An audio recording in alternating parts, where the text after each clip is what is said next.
Jamás olvidaré el momento exacto en que mi mundo se vino abajo. No fueron los mensajes de texto que encontré en su teléfono, ni siquiera el perfume extraño en sus camisas. Fue cuando Eduardo, mi marido de 10 años, alzó su copa de champán durante nuestra propia fiesta de aniversario de bodas y brindó por el amor de su vida, Camila, mientras yo estaba sentada allí mismo, frente a él, junto a nuestra familia y amigos. No grité, no tiré nada. Solo sonreí y choqué mi copa con la suya, mientras por dentro ya planeaba cómo destruiría por completo su vida. Pero antes de continuar, asegúrate de estar suscrito al canal y escribe en los comentarios. ¿Desde dónde estás viendo este video? Nos encanta saber hasta dónde están llegando nuestras historias. El brindis. La fiesta de aniversario de bodas había sido idea suya. Eduardo insistió en que debíamos celebrar una década de amor con una cena elegante. Reservó el salón privado del restaurante más caro de la ciudad. Invitó a nuestros amigos más cercanos, a sus compañeros de trabajo, a mis padres y a su hermana. Me pareció extraño tanto esfuerzo viniendo de un hombre que apenas recordaba las fechas importantes, pero creí que tal vez estaba tratando de mejorar nuestro matrimonio. Qué equivocada estaba. Debería haberme dado cuenta cuando insistió en que Camila, la nueva arquitecta de la constructora donde trabajaba, fuera incluida en la lista de invitados. Ella es parte del equipo ahora, dijo casualmente. No cuestioné, confié en él. Esa noche me puse un vestido azul marino que había comprado especialmente para la ocasión. Pasé horas arreglándome, queriendo lucir bonita para él, para nosotros, para nuestro matrimonio que todavía creía que podía salvar. Durante la cena, todo parecía normal. Eduardo estaba encantador como siempre, hablando con todos, siendo el anfitrión perfecto. Camila estaba sentada al otro lado de la mesa, con un vestido verde esmeralda que parecía haber costado el doble de mi salario mensual como profesora. Sonreía mucho, miraba constantemente a Eduardo. Cuando llegó la hora del brindis, Eduardo se levantó. Todos tomaron sus copas, esperando las palabras románticas que un marido le diría a su esposa en su aniversario de bodas. En su lugar, miró directamente a Camila, se estiró sobre la mesa para alcanzar su mano y dijo las palabras que me mataron por dentro. Un brindis por el amor de mi vida, Camila, por hacerme sentir vivo otra vez. El silencio que cayó sobre el salón fue ensordecedor. Sentí todas las miradas volviéndose hacia mí, esperando mi reacción. Mi padre parecía a punto de saltar de la silla y golpear a Eduardo. Mi madre tenía lágrimas en los ojos. La hermana de Eduardo, Julia, se cubrió la boca con las manos, horrorizada. Pero yo solo sonreí, una pequeña sonrisa educada que aprendí a usar durante años como profesora en reuniones difíciles con padres, en bazares escolares aburridos y en todas las veces que Eduardo llegaba tarde oliendo a un perfume diferente al mío. Puse mi copa sobre la mesa con un suave tintineo. Me levanté tranquilamente, alisando mi vestido. «Qué hermoso, Eduardo», dije con una voz que sorprendentemente no tembló. Muy conmovedor. Y de hecho, alcancé mi bolso y saqué un pequeño control remoto. Yo también preparé algo especial para esta noche. La presentación. Apreté un botón y la pantalla montada en la pared detrás de Eduardo se iluminó. Había llamado al restaurante el día anterior, diciendo que quería hacer una presentación de diapositivas de nuestras fotos de boda, como sorpresa para mi marido.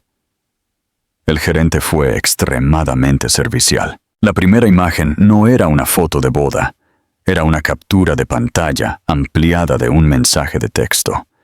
Nítida, inconfundible. «Eduardo, no puedo esperar a verte de nuevo. Esa cosa que hiciste con la lengua. Camila, Eres insaciable. Menos mal que Elena piensa que estoy en una obra en Curitiba. La fecha era 14 de febrero, día de San Valentín. Hice clic en el control de nuevo. Aparecieron recibos de hotel, decenas de ellos. El Sheraton, en mayo. Durante el cumpleaños de nuestra hija, Laura. El evento que Eduardo se perdió por una emergencia en el trabajo. El Hilton, en julio. Cuando Laura lloró hasta dormirse porque su padre no asistió a su recital de ballet. Clic. Fotos. Eduardo y Camila en una playa. Ella en bikini blanco. El brazo de él rodeando su cintura. Ambos riendo. La ubicación marcada era Praia do Forte. La fecha era 2 semanas después de la cirugía de mi madre, cuando Eduardo dijo que tenía una reunión urgente en Salvador. Clic. Extractos bancarios. Nuestra cuenta conjunta resaltada en amarillo. Transferencias recurrentes. 2.800 euros cada mes, durante 8 meses a una cuenta a nombre de Camila. Yo pensaba que ese dinero estaba yendo al fondo universitario de Laura. Eduardo se encargaba de nuestras finanzas. Él era el ingeniero, el hombre de los números, el que me sentaba cada enero con hojas de cálculo y me hacía sentir tonta por no entender sobre inversiones. Estaba comprándole joyas con nuestros ahorros. El jefe de Eduardo, el señor Orméndez, miraba fijamente la pantalla, el rostro contorsionado de indignación. Julia parecía que iba a vomitar, pero yo ya no les prestaba atención a ellos. Estaba mirando a Camila. La sangre se había ido de su rostro. Estaba sacudiendo la cabeza levemente, como implorando que me detuviera. Sus labios formaban palabras silenciosas. No, por favor. Dije suavemente, haciendo clic en la siguiente diapositiva. Este es mi favorito. Era un print de Instagram de Camila, de hacía 3 días. Un primer plano de su mano izquierda, luciendo un solitario de diamante. La leyenda decía, cuando él finalmente te elige, seguida de una secuencia de emojis de corazón. El anillo costó 3.800 reales. Lo sabía porque había visto la compra en nuestro extracto de tarjeta de crédito. La misma tarjeta que usábamos para las clases de piano de Laura y la reforma del baño que goteaba. Eduardo, me giré hacia él, mirándolo directamente por primera vez desde que me levanté. ¿Le pediste matrimonio con nuestra tarjeta de crédito? ¿Esa con nuestros 2 nombres? Abrió la boca y la cerró de nuevo, incapaz de formular palabras. Su rostro había pasado de confiado a gris. Hice clic en el control por última vez. La imagen final era un documento formal. Encabezado legal. Las palabras petición de divorcio claramente visibles en la parte superior, junto con la fecha de protocolo. 2 semanas atrás. ¿Pediste el divorcio? La voz de Eduardo falló en la última palabra. ¿Sin siquiera hablar conmigo? Casi me río. Sentí esa risa histérica subiendo por mi garganta, que habría sonado descontrolada si la hubiera dejado salir. ¿Sin hablar con él? Como si los 8 meses de mentiras, llamadas nocturnas de trabajo y manchas de lápiz labial en sus camisas hubieran sido una especie de diálogo abierto. Hay más, dije, manteniendo mi voz firme. El mismo tono que uso al explicar literatura brasileña a alumnos desinteresados. Hice clic en varias diapositivas en rápida sucesión. Cada una pequeña bomba. Correos electrónicos intercambiados entre Eduardo y Camila, discutiendo lo aburrida que yo era. Cómo me había dejado después del nacimiento de Laura. Cómo estaba demasiado obsesionada con la maternidad para ser divertida. Había un mensaje particularmente encantador, donde Eduardo se quejaba de que había ganado 5 kilos y no me vestía lo suficientemente sexy para los eventos de la empresa. Yo usaba talla 40. Había dado a luz a un hijo. Pensaba que estaba bien. La siguiente imagen mostraba comprobantes de Pix. Eduardo pagando la cuota del gimnasio de Camila, la letra de su coche, su alquiler. 2.300 reales solo en abril, el mismo mes en que pregunté si podíamos arreglar el techo que goteaba, y él dijo que necesitábamos ahorrar. Mi padre se levantó abruptamente, el rostro rojo de rabia. «Hijo de...» «Papá», levanté una mano. «Por favor, siéntate». Él obedeció, pero sus dedos temblaban. Mi madre lloraba silenciosamente, arruinando el maquillaje que se había aplicado con tanto cuidado para esta noche.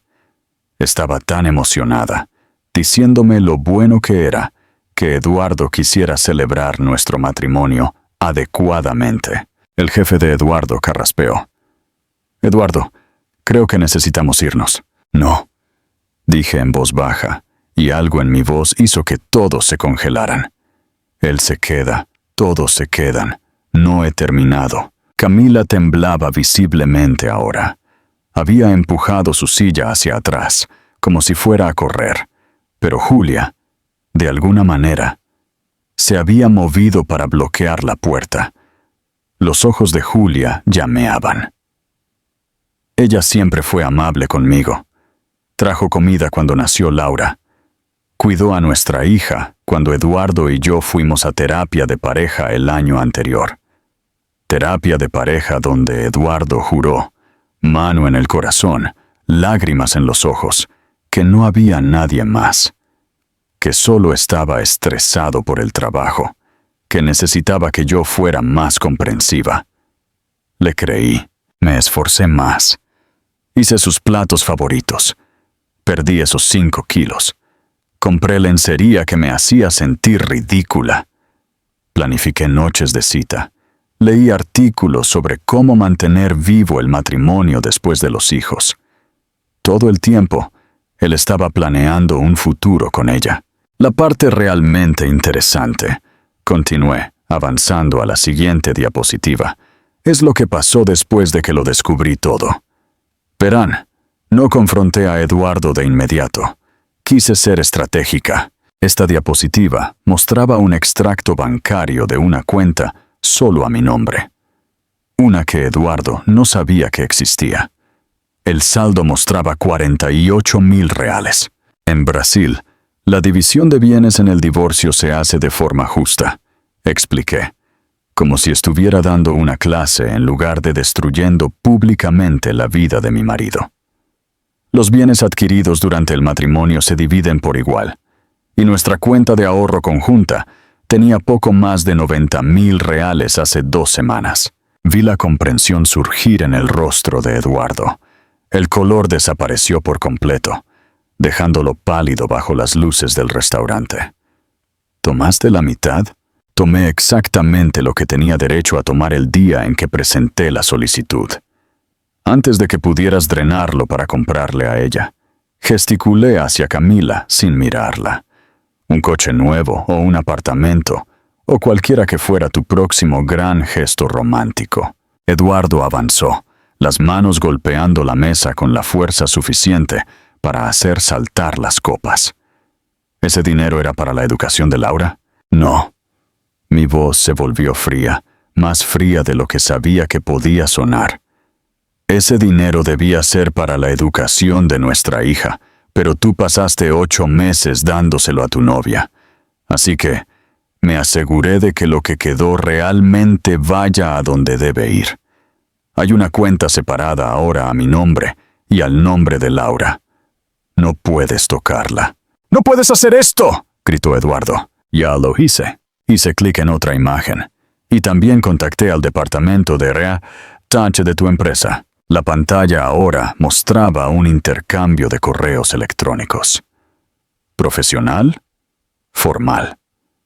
Mi mensaje al director de recursos humanos de la constructora Méndez, explicando, con pruebas adjuntas, que Eduardo Vieira, gerente de proyectos senior, estaba llevando a cabo una relación inadecuada con su subordinada directa, Camila Neves, arquitecta junior, que fondos de la empresa potencialmente habían sido mal utilizados. El señor Méndez hizo un sonido como si le hubieran dado un puñetazo. Hay políticas en la empresa, dije, mirando directamente al hombre mayor. ¿No es así, señor Méndez? Sobre relaciones entre supervisores y subordinados, sobre conflictos de interés, sobre el uso de tarjetas corporativas para gastos personales. La mandíbula del señor Méndez se contrajo. Miró a Eduardo con asco. Llevaremos a cabo una investigación completa a partir del lunes por la mañana. ¡Eres una vengativa! Eduardo comenzó a caminar hacia mí, pero mi padre estaba de pie otra vez, bloqueando su camino. ¿Soy vengativa?, pregunté suavemente. Te di todo. 10 años. Una hija maravillosa. Apoyé tu carrera. Me mudé 2 veces por tus ascensos. Congelé mi maestría porque dijiste que no podíamos pagar guardería y matrícula al mismo tiempo. Mi voz se estaba volviendo más alta ahora. El control cuidadoso comenzaba a resquebrajarse. Organicé tu vida. Recordé el cumpleaños de tu madre. Compré regalos de Navidad para toda tu familia. Planché tus camisas. Preparé tus comidas. Las lágrimas me quemaban los ojos. Parpadeé furiosamente. ¿Y tú? Finalmente miré a Camila. Realmente la miré. Era más joven que yo. Más bonita de esa manera fácil que algunas mujeres son. Pero parecía principalmente asustada y pequeña. Sabías que estaba casado. Sabías lo de su hija. Viste nuestras fotos en su escritorio. Yo no... La voz de Camila era solo un susurro. Él dijo que estaban separados, que era solo papeleo. ¿Cuándo? Exigí. ¿Cuándo nos separamos? Mientras yo preparaba su maleta para Curitiba. Cuando yo estaba en la sala de emergencias con Laura, después de que se rompió el brazo mientras Eduardo decía que estaba atrapado en el tráfico. Su rostro respondió antes de que pudiera decir nada. No. Él no había mencionado nada de eso. ¿Cómo puedes ser tan idiota, Eduardo? Julia habló por primera vez. Su voz temblaba de rabia. Miraba a su hermano como si fuera un extraño. Elena es familia. Es la madre de tu hija. Ella no es suficiente. Eduardo finalmente explotó. Nunca fue suficiente. Siempre demasiado ocupada con sus alumnos, sus libros y su pequeña fantasía doméstica perfecta. Necesitaba más. Necesitaba a alguien que realmente me viera, que me hiciera sentir vivo. Sí, lo mencionaste en tu brindis. Muy poético. Hice clic en el control una última vez. El último slide era un calendario. La agenda de la próxima semana resaltada en amarillo. Lunes, 9 horas. Reunión con abogado. Martes, 14 horas. Mediación de custodia. Miércoles, 10 horas. Tasación de propiedad para división. Y en la parte inferior, en negrita, jueves, 15 horas. Declaración sobre uso indebido de fondos de la empresa. Yo también he estado ocupada, dije. 2 semanas son suficientes para hacer mucho cuando estás motivada. Las consecuencias y la revelación. La cena terminó exactamente como se esperaba. Eduardo intentó seguirme hasta el estacionamiento, gritando explicaciones que sonaban como excusas envueltas en rabia. Mi padre lo bloqueó físicamente mientras mi madre me guiaba a su coche. Julia se fue sin despedirse de su hermano. El señor Méndez se llevó a Camila a un rincón. La conversación de ellos breve y cortante. Ella se fue llorando. Yo me fui sonriendo. No porque estuviera feliz. No lo estaba. Mi pecho se sentía vacío, como si alguien hubiera arrancado todo de dentro de mí. Pero había ganado la primera batalla, y en ese momento eso parecía suficiente. No fue hasta llegar a casa, después de que mis padres me dejaron, después de que pagué a la niñera, después de que comprobé que Laura dormía pacíficamente, que finalmente me permití derrumbarme. Me senté en el suelo de la cocina, apoyada en el armario donde guardaba las vajillas que nunca usábamos. Y lloré. El tipo de llanto feo. El tipo que te deja el rostro hinchado y la garganta en carne viva. Mi celular vibraba incesantemente. Ignoré todos los mensajes, excepto uno. Julia. Lo siento mucho. No tenía idea. Si necesitas algo, estoy aquí. Respondí con dedos temblorosos. Gracias. Significa mucho. La verdad era que necesitaba algo. Necesitaba saber cuán profundo iba esto, porque las transferencias, los hoteles, las joyas, eran evidencia de 8 meses, pero algo estaba mal desde hacía más tiempo.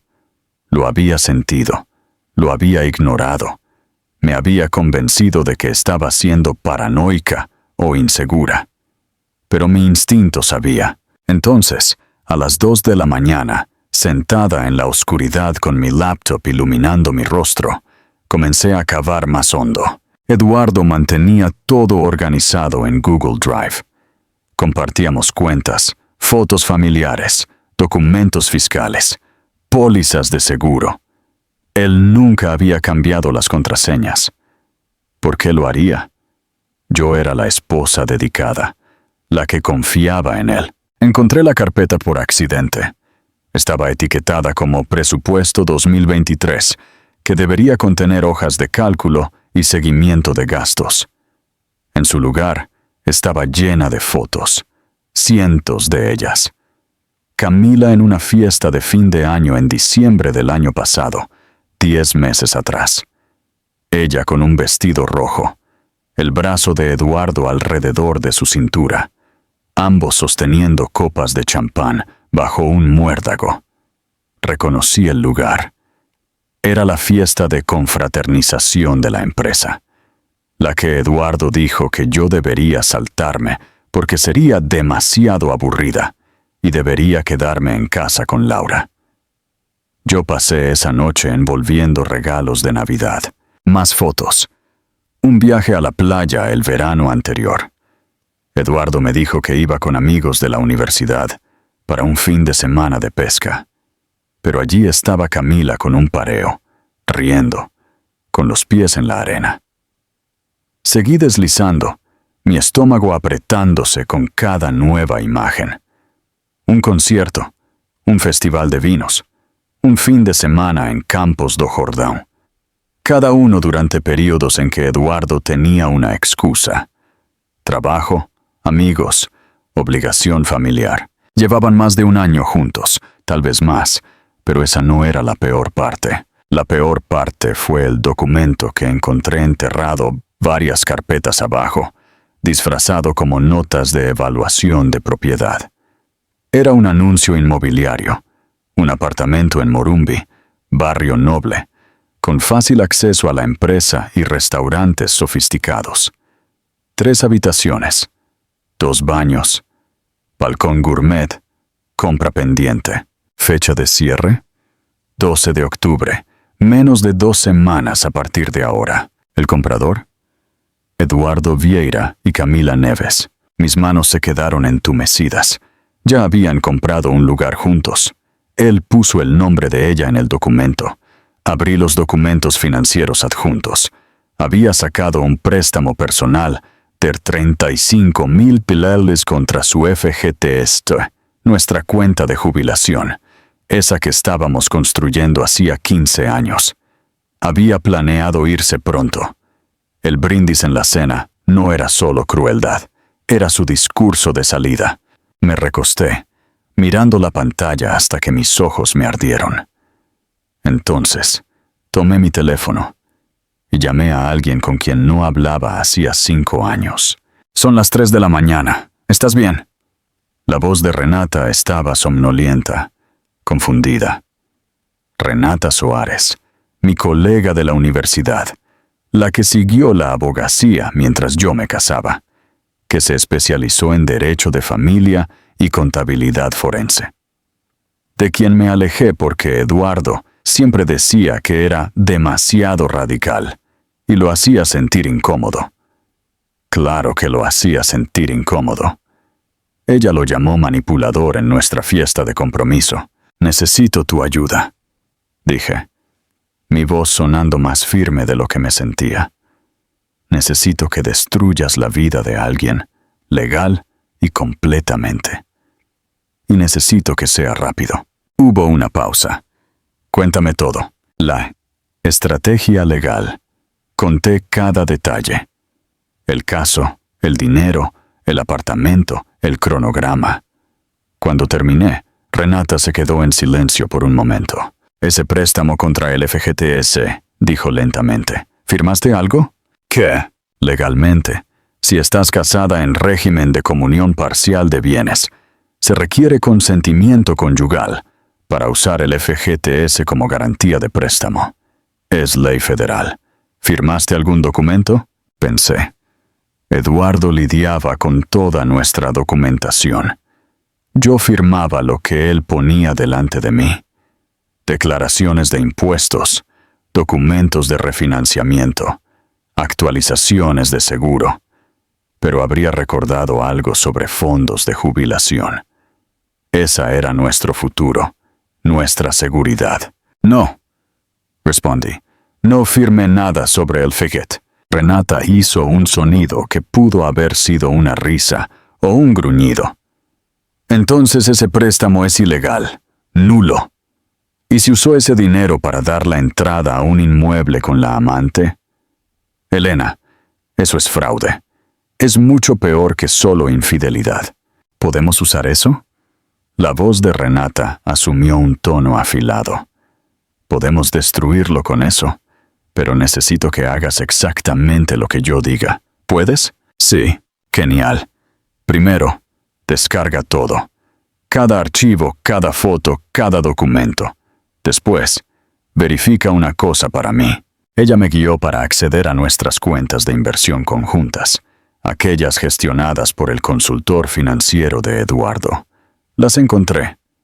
Vi que el saldo estaba mucho más bajo de lo que debería. Vi la retirada de 3 meses atrás. 52,000 reales. ¿A dónde fue?, preguntó Renata. Rastreé la transacción. El dinero había sido transferido a una cuenta de corretaje solo a nombre de Eduardo, usado para comprar acciones de su propia empresa. Acciones que estaban a punto de valorizarse a causa de la próxima fusión con una constructora más grande. Si la fusión sucedía, esas acciones triplicarían su valor. Él había estado planeando esto hacía meses, tomando nuestro dinero, invirtiéndolo a su nombre, esperando el gran retorno.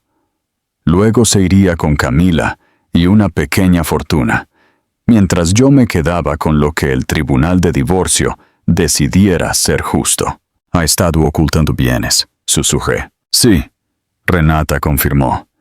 Y eso es crimen si el valor excede los 40,000 reales, lo que excede por mucho. Mi mente corría ahora, las piezas encajando. El ascenso que Eduardo recibió 6 meses atrás, exactamente cuando comenzaron los rumores sobre la fusión. Su súbita insistencia en lidiar con todas nuestras finanzas. Su irritación siempre que yo preguntaba sobre nuestras cuentas. Hay más, dije, recordando de repente. Su empresa tiene contratos gubernamentales, proyectos de infraestructura. Si él usó fondos indebidamente o falsificó informes de gastos, entonces no es solo una cuestión civil. Renata completó. Es criminal, federal. Elena, escúchame con mucha atención. Mantén la calma, no lo confrontes, no le cuentes a nadie lo que descubriste. Déjale pensar que el divorcio es solo sobre el caso. ¿Puedes hacer eso? Yo podría.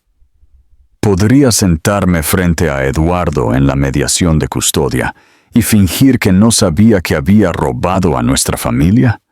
¿Podría sonreír y negociar como si solo fuera sobre sentimientos heridos? Pensé en Laura, preguntando por qué papá no volvería a casa. En el rostro de mi madre esa noche, en la rabia de mi padre, en la traición que Julia sentía por su propio hermano. Sí, dije, puedo hacer eso. Bien, porque vamos a hacer que pague por cada mentira, cada centavo, cada promesa rota. Cuando terminemos, deseará haber sido honesto desde el principio. Y te colgué y me quedé sentada en la cocina oscura por 1 hora más, descargando archivos y documentando todo. La casa estaba en silencio, excepto por el zumbido del refrigerador y el ocasional crujido del suelo. Cuando la madrugada comenzó a asomarse por la ventana, yo tenía todo organizado. Cada recibo, cada mensaje, cada transacción financiera de los últimos 3 años. Yo también tenía un plan, y por primera vez desde que descubrí los mensajes de Eduardo, sentí algo más que dolor. Me sentí poderosa. El contraataque. La mediación de custodia estaba marcada para el martes, a las 14:08. Vestí un conjunto gris que me hacía parecer profesional y competente. Había practicado mi expresión en el espejo esa mañana. Calma, razonable. Solo una madre intentando hacer lo que era mejor para su hija. Eduardo llegó 15 minutos tarde, la corbata torcida, ojeras profundas. Apenas me miró, solo a la mediadora, una mujer llamada Mónica, y comenzó un discurso sobre cómo quería custodia compartida 50-50, porque era un padre involucrado que amaba a su hija. Lo dejé hablar, asentí ocasionalmente. Hice anotaciones que no decían nada importante. Cuando llegó mi turno, hablé tranquilamente sobre su agenda de viajes que lo mantenía ausente la mayoría de las semanas, el recital perdido y las competencias escolares. La noche en que Laura tuvo fiebre alta y Eduardo estaba inalcanzable por 4 horas, no mencioné a Camila, no mencioné el caso, nada. Mónica me preguntó sobre mi propuesta. Sugerí custodia primaria conmigo, con Eduardo teniendo a Laura cada 2 fines de semana y los miércoles para cenar. Estándar razonable. Eso no es nada de tiempo, protestó Eduardo. Es más tiempo del que pasaste con ella en los últimos 6 meses, respondí tranquilamente. Pero si quieres más, podemos discutir.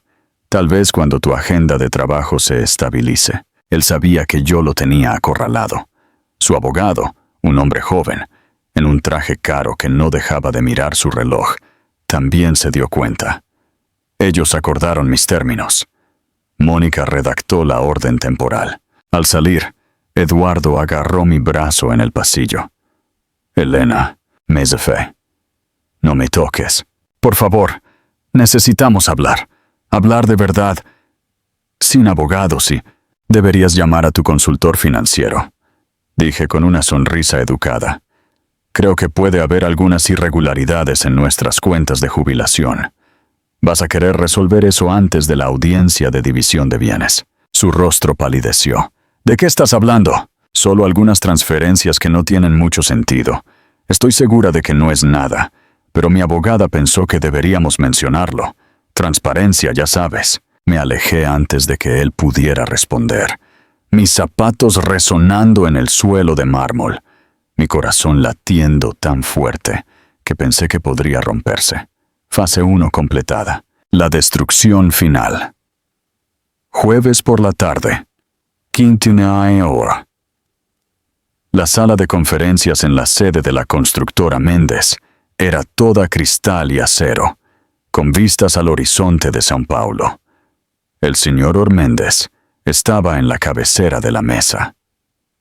La abogada de la empresa, la doctora Claudia, se sentó a su derecha. El supervisor directo de Eduardo estaba frente a ellos, y en el extremo más lejano, pareciendo que deseaba desaparecer, estaba Eduardo. Camila no estaba presente. Ya había sido entrevistada por separado. Yo sabía eso, porque Renata tenía contactos en círculos jurídicos corporativos. Yo no debería estar allí, pero la doctora Claudia me había invitado como parte con información relevante sobre posible mala conducta financiera. Eduardo casi se cae de la silla cuando entré. «¿Qué está haciendo ella aquí?», exigió. «La señora Vieira ha proporcionado documentación pertinente a esta investigación», la doctora Claudia respondió tranquilamente. «Tiene el derecho legal de estar presente para esta parte de la declaración». Me senté 3 sillas lejos de Eduardo, doblé mis manos sobre la mesa y permanecí en silencio. La doctora Claudia abrió una carpeta. Dentro había impresiones de todos los informes de gastos que Eduardo había presentado en los últimos 18 meses. Resaltadas en amarillo, estaban decenas de cargos. Cenas, hoteles, viajes, todos marcados como entretenimiento de cliente o relacionados con negocios. ¿Podría explicar?, la doctora Claudia preguntó, ¿por qué estos cargos de hotel en Salvador, Río de Janeiro y Florianópolis, todos marcados como viaje de negocios, se corresponden con publicaciones en las redes sociales de la señora Camila Neves, mostrándola en estas mismas ciudades, en las mismas fechas? Eduardo abrió la boca y la cerró. Eso es una coincidencia. ¿Y esta cena en el Fasano? 520 reales cobrados a la tarjeta de la empresa, marcado como reunión con cliente. De acuerdo con la reserva, era para 2 personas. Ningún cliente presente. La tarjeta de crédito de la señora Neves muestra un cargo de estacionamiento en el mismo restaurante, en la misma noche. Estábamos discutiendo un proyecto. ¿Qué proyecto? La voz de la doctora Claudia era afilada como una hoja. Revisé todos los archivos activos que usted gestionaba en mayo. Ninguno de ellos involucraba a la señora Neves. Ella no estaba asignada a ninguno de sus equipos en ese momento. Observé a Eduardo retorcerse, intentando construir explicaciones que parecieran plausibles, pero sonando cada vez más desesperado y patético.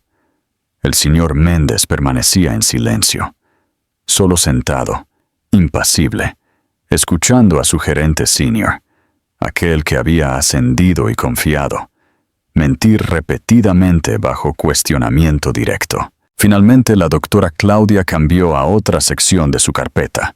Y luego está la cuestión de la compra de acciones. Eduardo se quedó muy quieto. En mayo, usted compró 38,000 reales en acciones de la constructora Méndez a través de una cuenta de corretaje solo a su nombre. Los fondos vinieron de un préstamo personal contra su cuenta de FGTS. ¿Es eso correcto? Eso es mi inversión personal. Excepto, la doctora Claudia continuó, que usted está casado y, de acuerdo con la legislación brasileña, cualquier préstamo contra una cuenta de FGTS conyugal requiere consentimiento por escrito del cónyuge. ¿Tiene documentación mostrando que su esposa aprobó este préstamo? Silencio. Señor Vieira, ella sabía. Eduardo dijo débilmente. Hablamos de eso. ¿Ella firmó el papeleo? Yo me encargué de eso. Entonces la respuesta es no. Doctora. La doctora Claudia me miró. Señora Vieira, ¿usted firmó algún documento autorizando un préstamo de 38,000 reales contra la cuenta de FGTS de su marido? No, respondí claramente. No firmé nada. La doctora Claudia se giró de nuevo hacia Eduardo. Esto significa que ese préstamo es legalmente nulo, y si los fondos fueron obtenidos fraudulentamente, cualquier transacción hecha con esos fondos, como la compra de acciones de la empresa, constituye mala conducta financiera. Además, comprar acciones de su propia empresa mientras estaba consciente de información no pública sobre la próxima fusión es uso de información privilegiada. Clásico. La sala se quedó completamente silenciosa. El señor Méndez finalmente habló. Su voz estaba cansada, decepcionada. Usted sabía lo de la fusión. Estaba en las reuniones. Sabía que las acciones se triplicarían de valor. Era solo una inversión. Todo el mundo hace eso. No todo el mundo comete fraude de valores mobiliarios. La doctora Claudia dijo categóricamente. Cerró la carpeta. Señor Vieira, con efecto inmediato queda suspendido sin remuneración pendiente el resultado de esta investigación. Remitiremos este caso a la CVM y potencialmente a la Policía Federal. Usted debe contactar a un abogado criminal de inmediato. ¡Ustedes no pueden! Eduardo se levantó abruptamente, derribando la silla. Esto es por culpa de ella. Ella lo está haciendo porque está enojada. Esto es porque usted rompió la ley. El señor Orméndez dijo en voz baja. Múltiples leyes. Y me mintió a mí, a esta empresa, a su esposa. Se levantó, ajustándose el saco. Limpie su escritorio. Seguridad lo acompañará fuera. Observé el rostro de Eduardo recorrer una serie de emociones. Rabia, pánico, negación, desesperación. Finalmente, me miró. Realmente me miró. Y vi el momento exacto en que él entendió. No era sobre el caso. No era sobre Camila. Era sobre cada mentira, cada real robado. Cada vez que él me hizo sentir pequeña, estúpida o insuficiente. Esto era justicia. La mañana siguiente. Y el nuevo comienzo. Viernes por la mañana, mi teléfono sonó a las 7:30. Número desconocido. Casi no contesté, pero algo me hizo tomarlo. Señora Vieira, soy la inspectora Torres, de la Unidad de Crímenes Financieros. Nos gustaría hablar con usted sobre un caso que involucra a su marido. Me senté a la mesa de la cocina. Laura todavía estaba durmiendo arriba. La cafetera burbujeaba suavemente. Claro, respondí. ¿Cómo puedo ayudar? La inspectora explicó que la investigación había descubierto irregularidades adicionales. Eduardo había estado manipulando informes de gastos hacía más de 2 años. El valor total desviado excedía 85,000 leales. Y como la constructora Méndez tenía contratos federales para proyectos de infraestructura, el caso había sido elevado a los fiscales federales.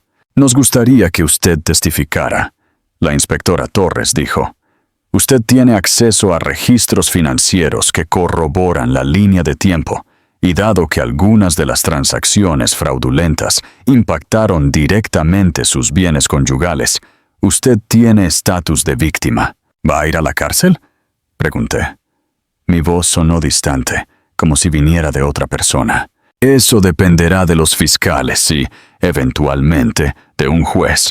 Pero casos como este, con esa cantidad de dinero e involucramiento federal, yo diría que es probable. Después de que colgué, me quedé sentada en la cocina silenciosa por un largo tiempo. El sol entraba por la ventana, iluminando partículas de polvo en el aire. Afuera, podía escuchar al señor Rodríguez llamando a su perro. Un cortacésped comenzó a funcionar en algún lugar de la calle. Sonidos normales. Mañana normal. Excepto que nada era normal ya. Mi celular vibró. Julia. Acabo de hablar con mamá. Eduardo fue detenido hace 1 hora. ¿Estás bien? Miré el mensaje. ¿Estaba bien? Mi marido, pronto ex marido, estaba bajo custodia policial. Mi hija crecería sabiendo que su padre era un criminal. Nuestras vidas estaban siendo revisadas en salas de reunión corporativas y comisarías. Pero yo estaba viva, estaba libre, y por primera vez en años, podía respirar sin sentir que alguien estaba con la mano alrededor de mi garganta. Elena, ¿estoy bien? Mejor que bien. Gracias por preguntar, Julia. Julia. Se merece todo lo que está recibiendo. Lo sabes, ¿verdad? Lo que te hizo a ti, a Laura, imperdonable. Puse el teléfono sobre la mesa y subí a revisar a mi hija. Ella todavía dormía pacíficamente, abrazada a su conejo de peluche favorito. Ella no sabía aún. No entendía que su mundo había cambiado para siempre. Pero yo la protegería. Me aseguraría de que ella estuviera bien. Era lo que yo hacía. Era quien yo era. no la esposa de Eduardo, no su víctima, solo Elena, madre, profesora, sobreviviente. Y eso era suficiente. 3 meses después, estoy sentada en mi patio trasero en una tarde de domingo, observando a Laura jugar con su nueva bicicleta. Es un día perfecto, ni demasiado caluroso, ni demasiado frío. El tipo de día que parece un regalo. Julia está sentada a mi lado, tomando limonada. Ella ha venido a visitarnos casi todos los fines de semana desde que todo sucedió. Su relación con Eduardo terminó efectivamente. Ella le envió una carta después del arresto. No sé lo que decía, pero él no la ha contactado desde entonces. ¿Alguna noticia? Ella pregunta en voz baja, observando a Laura. Sé lo que está preguntando. El juicio está marcado para marzo. Los fiscales federales están presionando por un acuerdo de confesión. 5 años de prisión como mínimo. Restitución de los 85,000 completos que robó de la empresa. Más penalidades.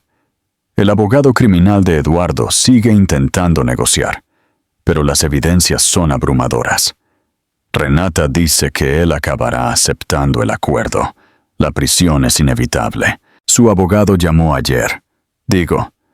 Quería saber si yo escribiría una carta de carácter para consideración de sentencia. Julia hace un sonido entre una risa y un bufido. Por favor, dime que te negaste. Dije que pensaría en eso. Tomo un sorbo de mi limonada. Luego colgué y bloqueé el número. El divorcio fue finalizado hace un mes. Me quedé con la casa. Fue comprada con la herencia de mi abuelo, así que nunca fue propiedad conyugal. Me quedé con la custodia primaria. Me quedé con la mitad de lo que quedaba en nuestras cuentas legítimas, que no era mucho después de honorarios de abogados y deudas crecientes de Eduardo.